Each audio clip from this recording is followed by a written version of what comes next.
Bom dia, moçada! Tudo bem com vocês? Aqui quem vos fala é o professor Eugênio Bastos, canal Geogênio, a serviço dos alunos que gostam de estudar e passar em concursos. Moçada, vamos fortalecer o canal, se inscrevam no canal, dê aquele like, compartilhe o vídeo e ajude o professor Eugênio Bastos a democratizar o ensino da geografia. Moçada, no nosso encontro de hoje, eu irei falar sobre as primeiras consequências do fenômeno do El Niño no território brasileiro. Espero que vocês gostem do nosso encontro. Havendo qualquer dúvida, deixe a sua pergunta na parte dos comentários, que eu terei o máximo prazer de respondê-la.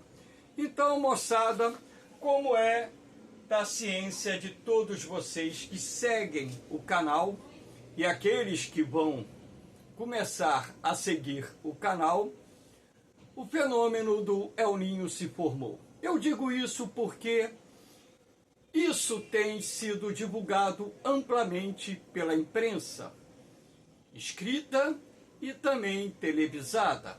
Sendo assim, os efeitos do El Niño já começam a ser sentidos não só no território brasileiro, assim como em outras partes do mundo.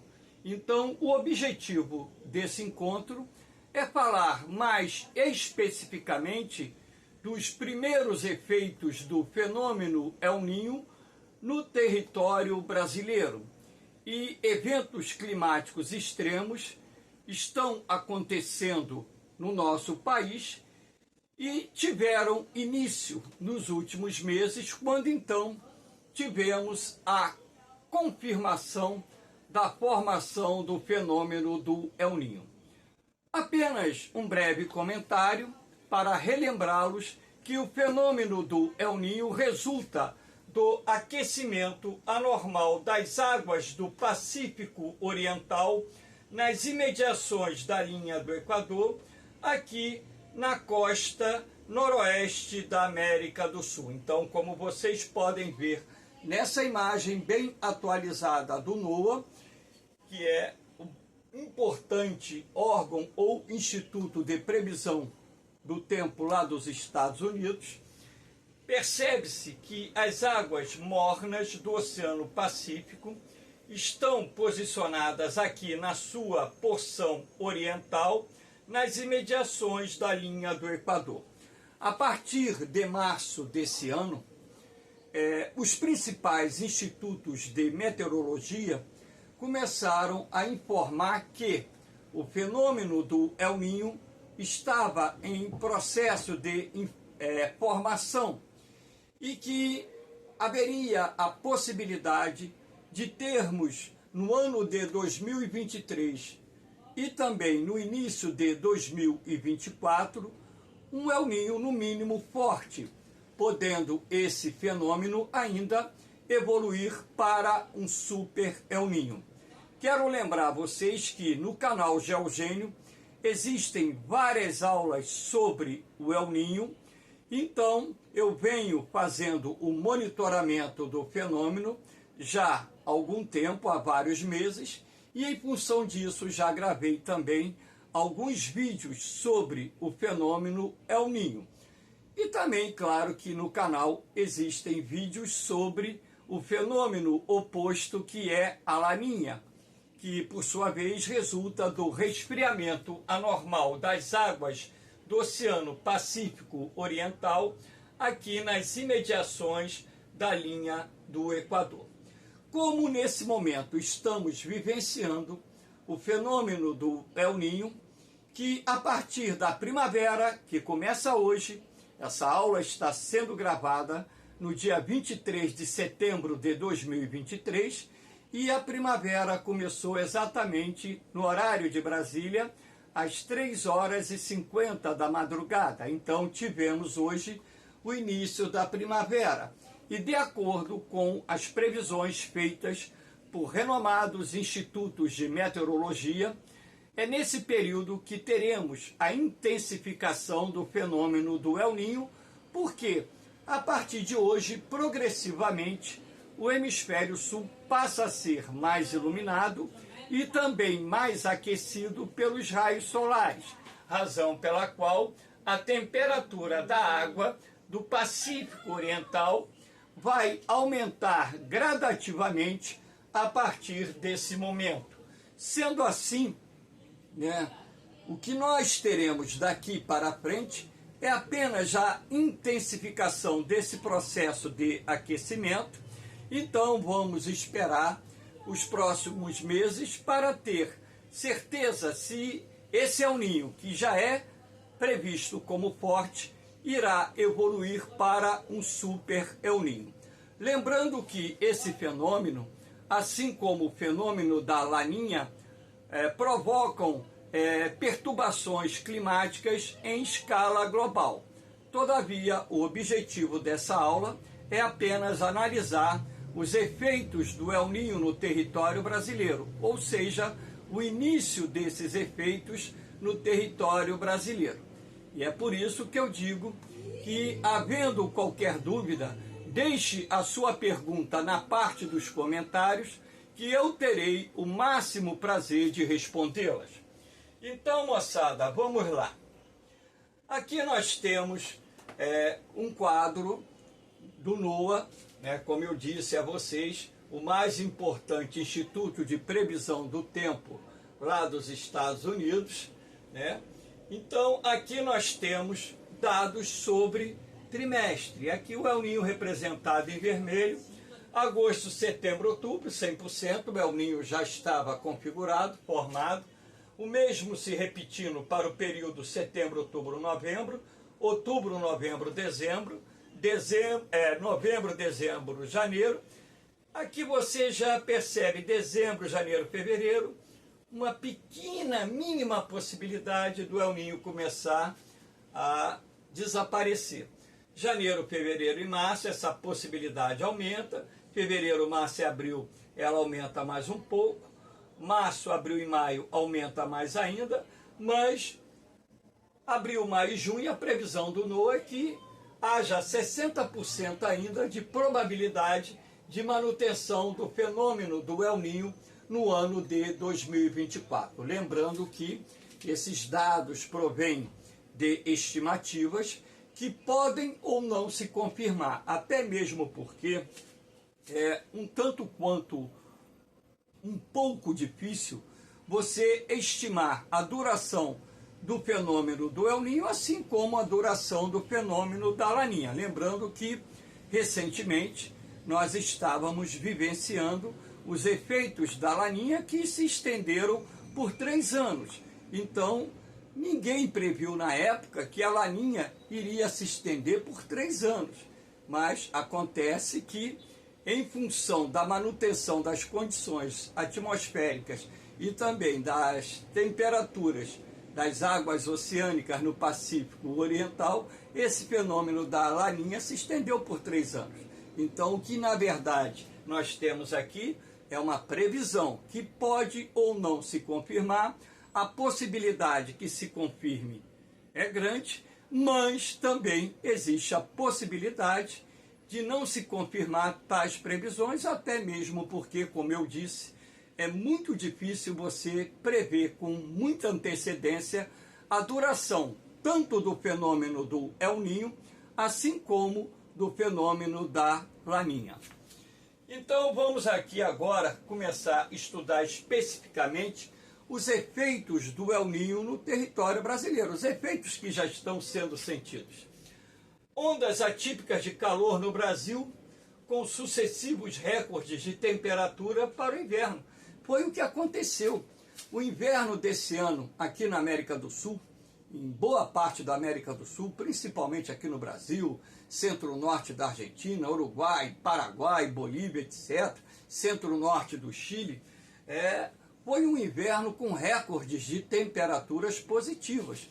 Inclusive com temperaturas aqui, no caso do Brasil, em várias regiões, sobretudo em grande parte do centro-sul, ultrapassando a barreira dos 30 graus. Aqui nós temos a imagem, né, de uma parte da América do Sul. Esse mapa retrata a onda de calor que atingiu o Brasil nos últimos dias, que inclusive, né, eu gravei uma aula no final da semana passada falando sobre essa onda de calor que atingiria o Brasil, e de fato se confirmou. Essa onda de calor vem quebrando recordes de temperatura e é previsto, inclusive, para amanhã, que é o segundo dia da primavera, uma temperatura que aqui na cidade do Rio de Janeiro, onde eu moro, pode chegar à marca dos 41 graus, algo que eu não me lembro ter visto no mês de setembro. Eu estou com 64 anos e meio, um pouco mais do que isso, então eu não me lembro, no mês de setembro, nenhum dia ter chegado a essa marca de 41 graus. Tivemos áreas do território brasileiro onde a temperatura, os termômetros passaram de 41, 42, 43 graus. Nesse início de semana, a partir de amanhã, domingo, a previsão inclusive de algumas áreas registrarem 45 graus, que se confirmado, será a maior temperatura até então registrada no Brasil. E o que chama mais atenção é que nós estamos no início da primavera. Então, extremos de temperatura positivas nessa época do ano até ocorrem, mas não ocorrem com a frequência que vem ocorrendo e muito menos com o potencial que está havendo, ou seja, com temperaturas bem elevadas. Eu fiquei assim, assustado quando eu li, né, matérias dizendo que a temperatura em Belo Horizonte poderia chegar a 38 graus, 37, a temperatura em Curitiba poderia chegar a 37, 38, a temperatura na capital paulista poderia chegar aos 39 graus. Caso isso se confirme amanhã, na segunda-feira, etc., será algo inusitado, totalmente inusitado. Claro que a gente pode entender que isso pode ser fruto de uma sazonalidade climática, mas também a gente tem que entender que estamos sob efeito do El Niño, que esse El Niño está em processo de intensificação, que somado a outras condições atmosféricas e também as condições da temperatura do mar, tem contribuído para que a temperatura do ar atmosférico não só fique mais elevada aqui na América do Sul, assim como em tantas outras partes do mundo.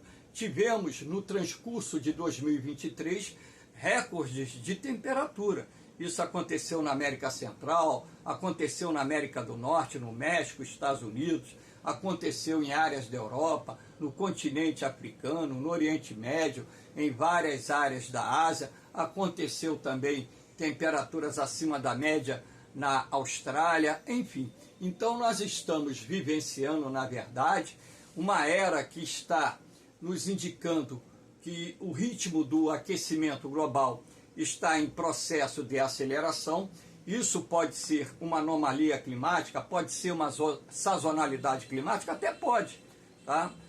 Mas tudo indica, pelos dados que estão sendo coletados nas últimas décadas, que o ritmo de aquecimento da temperatura do ar atmosférico em nosso planeta está se acelerando, razão pela qual um fenômeno como o El Niño tende a ser potencializado não só em função do aumento da temperatura do ar atmosférico, assim como o aumento da temperatura das águas oceânicas. Então, nós temos que levar em consideração todos esses aspectos e temos que acompanhar os informes científicos para nos mantermos atualizados, e os governos têm que adotar medidas de combate ao aquecimento global, no mínimo para mitigar os efeitos do El Niño e reduzir os impactos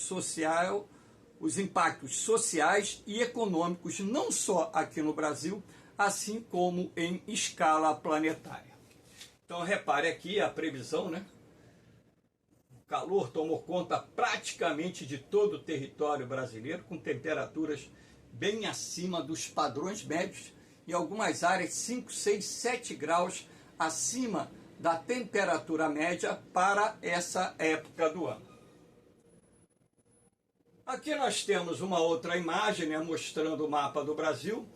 Então, a onda de calor que atingiu boa parte do Brasil no final do inverno de 2023 é considerada a mais forte para a época do ano. Então, aqui nós temos, como eu disse a vocês, no oeste do Brasil, principalmente aqui no Mato Grosso do Sul, sudoeste do Mato Grosso, na divisa do Mato Grosso com Goiás, a previsão de temperaturas em torno de 45 graus ou mais. Então você percebe, né, que em parte considerável do território brasileiro, a temperatura acima de 40 graus, principalmente aqui na região central do Brasil, e em boa parte, né, vamos dizer assim, aproximadamente talvez 90% ou mais do território brasileiro, com temperatura acima de 30 graus, 35 graus, perdão, ou seja, uma temperatura totalmente fora dos padrões. Lembrando que calor extremo, ele causa problemas de saúde, principalmente nas pessoas mais idosas. Calor extremo combinado com a baixa umidade do ar, que vem sendo registrada principalmente aqui no interior do Nordeste, no Brasil Central e no sul da Amazônia, isso também gera complicações na saúde de determinadas pessoas e, consequentemente, isso faz com que também o número de pessoas que venham a óbito aumente em vários estados do Brasil, sobretudo as pessoas mais idosas. Aqui nós temos, para que vocês entendam o porquê da formação dessa onda de calor e outras ondas de calor que formaram antecedendo essa onda de calor que atualmente atinge boa parte do território brasileiro, que é chamada a cúpula de calor ou o domo de calor. Então aqui você tem o mapa do território brasileiro, tá? Então isso aqui são dados do NOAA, norte-americano. Então o que que acontece? Para se formar um domo de calor ou uma cúpula de calor, é preciso que a pressão atmosférica esteja alta. Então você tem o surgimento de um centro de alta pressão. Esse centro de alta pressão, ele vai gerar um movimento de subsidência do ar. O ar que está aqui em cima é um ar frio e seco.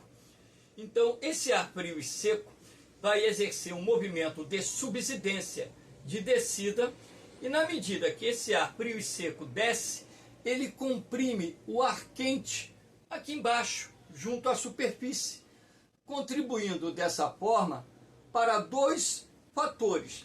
Primeiro, inibindo a formação das nuvens de chuva, porque as nuvens de chuva, para se formarem, é preciso que o ar exerça o movimento de ascendência. O ar quente e úmido suba, se resfrie, o vapor d'água se condense, formando as nuvens, e estas, quando atingem o ponto de saturação, provocam a precipitação. Então, se você tem o ar frio e seco exercendo aqui o movimento de subsidência, esse ar frio e seco inibe o processo de formação das nuvens de chuva e comprime o ar quente a baixa altitude, de certa forma contribuindo assim para que a temperatura fique mais alta do que normalmente ficaria para essa época do ano. Lembrando que os centros de alta pressão, por serem áreas anticiclonais são áreas dispersoras de vento. Então, quando a pressão atmosférica está alta, além de inibir a formação de nuvens de chuva, cria-se um bloqueio atmosférico que impede a penetração de nuvens de chuva, como por exemplo, de uma frente fria que porventura esteja avançando do sul da América do Sul em direção ao centro-sul do Brasil, e sendo assim mantendo as condições de tempo estáveis, com temperaturas elevadas e baixa umidade do ar. Isso, de certa forma, também vai ser um fator de suma importância, não só para a ocorrência dos incêndios florestais, aqueles incêndios que são gerados por combustão espontânea, assim como também irá contribuir para a propagação das queimadas, que muitas vezes fogem do controle dos agricultores e essas queimadas acabam se transformando em grandes incêndios com grandes impactos socioeconômicos ambientais. Então, aqui nós temos essa formação de uma cúpula de calor, mostrando a vocês o porquê da potencialização dessa onda de calor em boa parte do território brasileiro. Moçada, se tiver alguma dúvida, não faça cerimônia, pergunte que eu atendo. Eu não deixo o aluno e não deixo ninguém inscrito no canal na pista. Sempre procuro, dentro, claro, das minhas possibilidades e do meu conhecimento limitado, tirar a dúvida de vocês. Eu falo conhecimento limitado porque o conhecimento é infinito, né? Por mais que a gente estude, sempre teremos um conhecimento limitado. Guardem isso na cabeça de vocês. Aqui nós temos a anomalia de temperatura prevista, que saiu A errado, para os meses de outubro, aqui também saiu errado, novembro e dezembro. Então, anomalia de temperatura prevista para os meses de outubro, novembro e dezembro. Aqui é dentro do planisfério, também são dados do NOAA, tá? Onde você pode perceber, a ideia aqui é mostrar que uma parte grande do território brasileiro está com uma anomalia positiva que vai variar em boa parte de 1 a 2 graus e algumas áreas acima de 2 graus da temperatura média para esses 3 meses, outubro, novembro e dezembro. E vocês percebam uma coisa, o hemisfério norte terá uma anomalia positiva surpreendente, principalmente aqui no norte do Canadá, na região do Ártico, e também aqui no norte da Ásia e da Europa, na região do Ártico. Repare que nas bordas da Groenlândia também uma anomalia positiva, e aqui no Pacífico Sul e no Atlântico Sul, algumas áreas com anomalia negativa, assim como aqui no Oceano Índico. Aqui nós temos ondas de calor em grande parte do Brasil, tempestades no sul no final do inverno. É o que nós vivenciamos com muita frequência aqui, né? Repare mais uma vez aqui o mapa do território brasileiro, mostrando aqui uma localidade onde a temperatura chegou no dia 22 de setembro a 41 graus, e aqui mostrando, né, o quantitativo de chuva, né, registrado lá no Rio Grande do Sul, no intervalo de apenas 48 e 72 horas, ou seja, mais de 121,7 milímetros de chuva. Aqui no sul do Brasil, as chuvas têm sido fortes, com uma frequência muito grande. O mês de setembro deve fechar em vários municípios do Rio Grande do Sul com índice pluviométrico 2, 3, 4 vezes, 5 vezes acima da média para essa época do ano. Mas, professor, por que tem chovido tanto no sul do Brasil? Por causa da combinação do ar quente e úmido, vindo da Amazônia, deslocado pelos rios voadores. Esse ar quente e úmido forma um corredor de umidade que está avançando em direção ao sul do Brasil.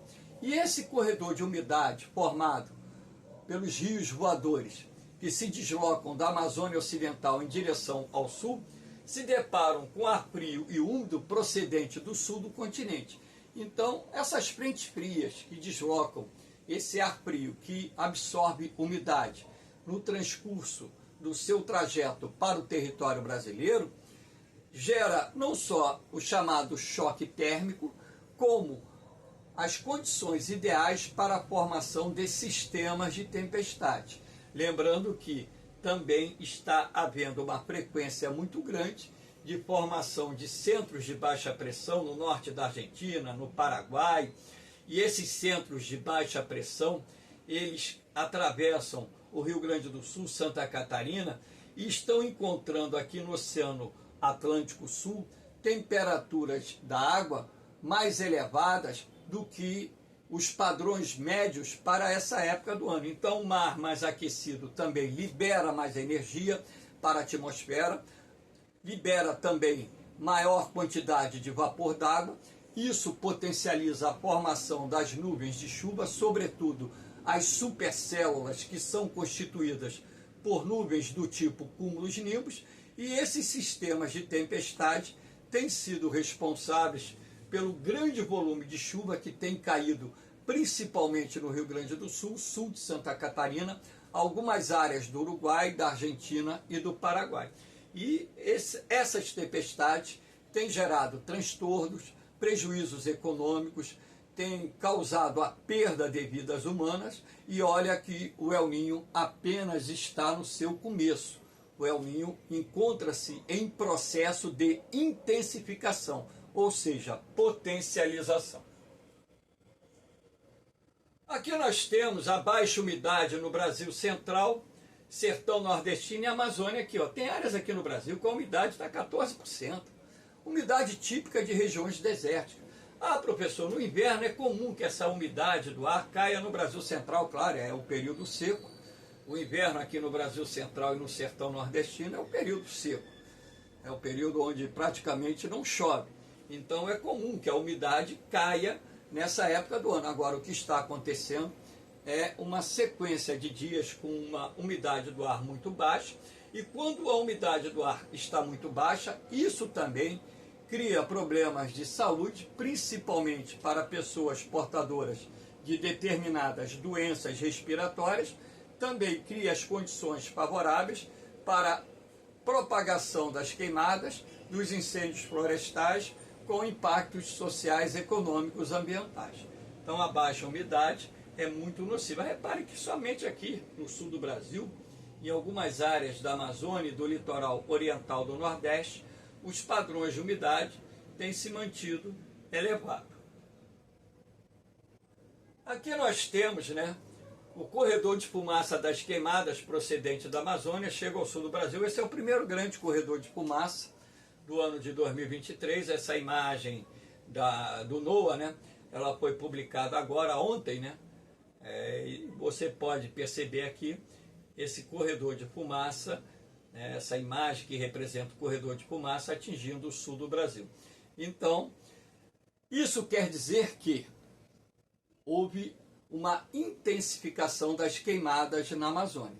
O que tem contribuído para a intensificação das queimadas?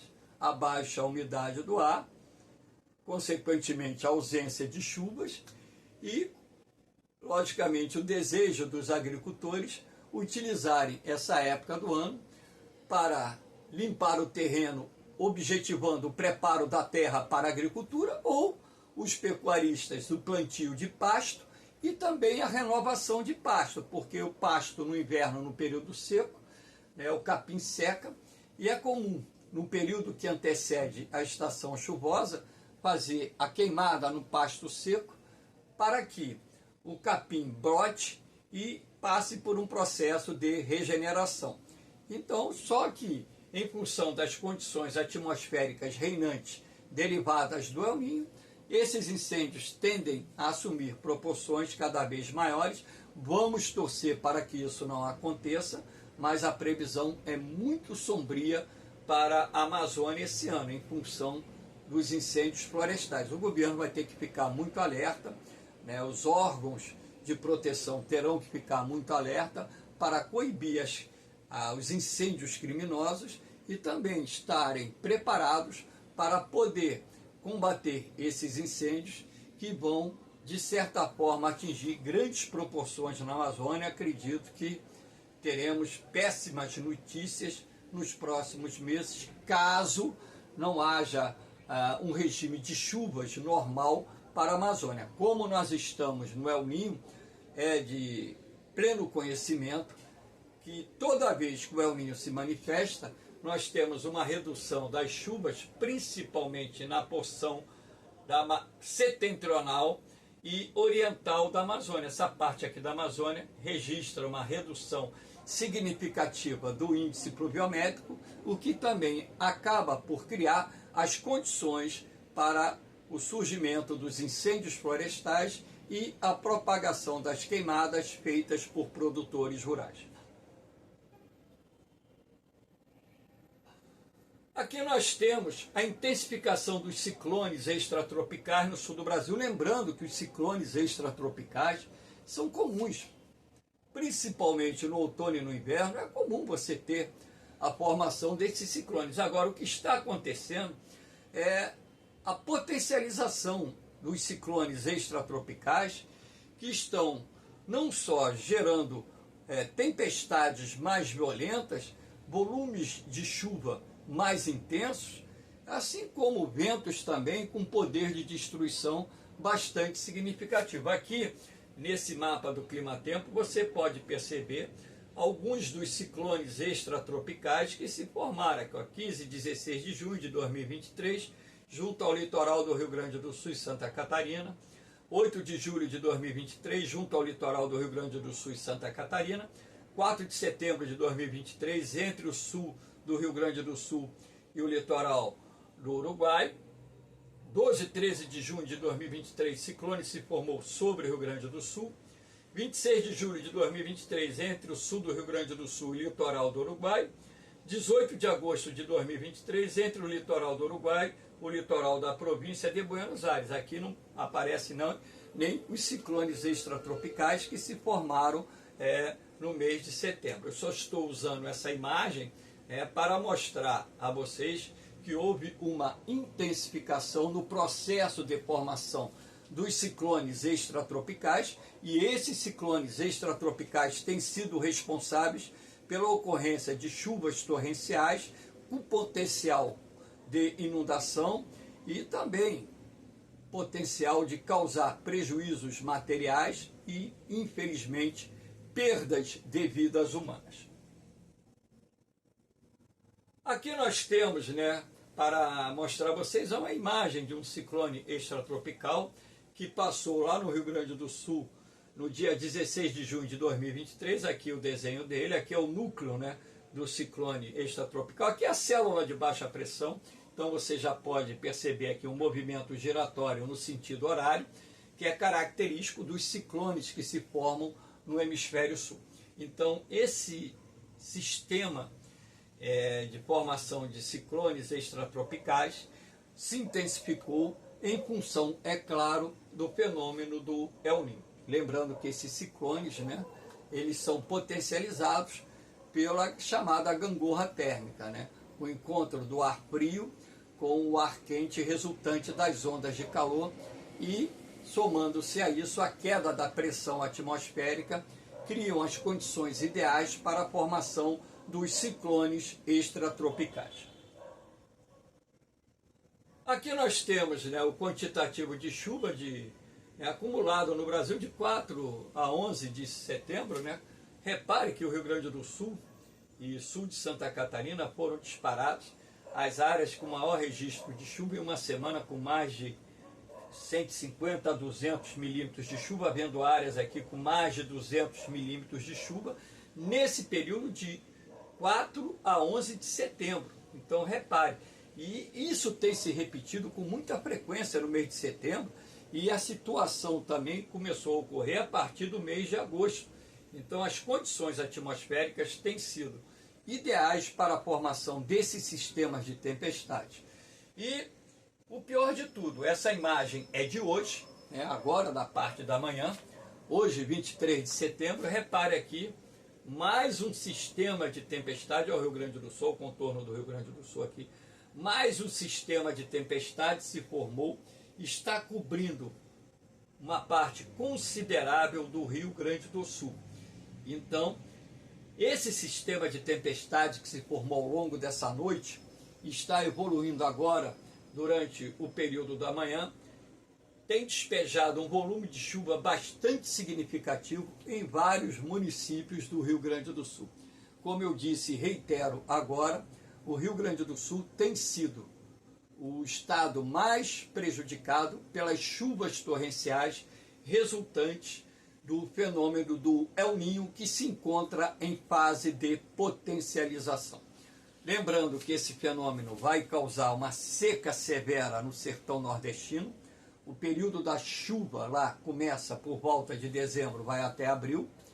Precisamos confirmar ainda, mas é previsto que tenhamos uma seca severa no sertão nordestino esse ano, assim como a televisão já mostrou ontem à noite no Jornal Nacional, rios da Amazônia praticamente secos, cidades comprometidas no abastecimento da água, porque houve uma queda substancial do índice pluviométrico, que já está, inclusive, afetando o abastecimento de água em municípios amazônicos, uma região que tradicionalmente registra um alto índice pluviométrico, que é uma característica do seu clima equatorial quentil.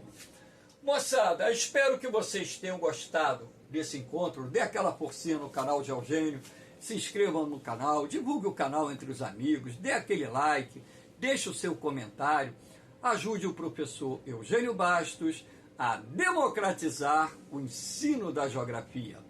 Moçada, só para finalizar, lembrando que na última prova da SpaceX, realizada no último domingo, dia 16 de setembro, caiu uma questão do El Ninho e da Laninha, assim como caiu no concurso do Colégio Naval a questão do El Ninho.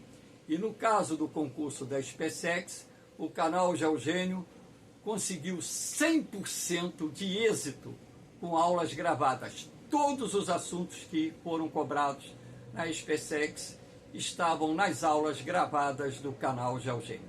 Eu fico muito feliz pelos agradecimentos que recebi de vários alunos por ter preparado os mesmos para o concurso da SpaceX e eles terem tido um rendimento espetacular na prova de geografia. Não há recompensa maior do que saber que eu pude ajudar um pouquinho, de repente, para o sucesso de vocês que estão se preparando para os concursos. No mais, moçada, um beijão no coração de vocês, um forte abraço, fiquem com Deus, eu vou, mas eu volto, hein? Fui!